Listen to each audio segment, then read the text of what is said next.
ફોરેનથી છોકરીઓ લેવે ને માપની 5-5 ફૂટની બરફ જેટલી ઉજળ્યું માપના કપડાવાળ્યું 500 ને 1000 રૂપિયાની ટિકિટ વહેલા ખરી વેચાઈ જાય હાઉસફુલ 9 થી 12 100 પૂરો થઈ જાય તો કોક 70 વર્ષવાળા બેઠા રહ્યા હવે કઈ આવશે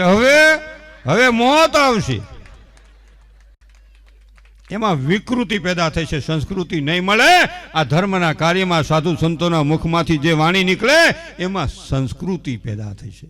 એટલે આપણા દેશના સાધુ સંતોને એકવાર જોરદાર તાળીઓના ગગડાટથી વધાવે આપણા પિતૃઓને આપણા વડીલોને એકવાર જોરદાર તાળીઓના ગગડાટથી વધાવે આ જરૂર છે આ ફોનનો હું વિરોધી નથી ફોન પ્રગતિનું સાધન છે 1 મિનિટમાં અમેરિકા વાત થઈ શકે પણ સમજીને વાપરો તો નકર અધોગતિની શરૂઆત અને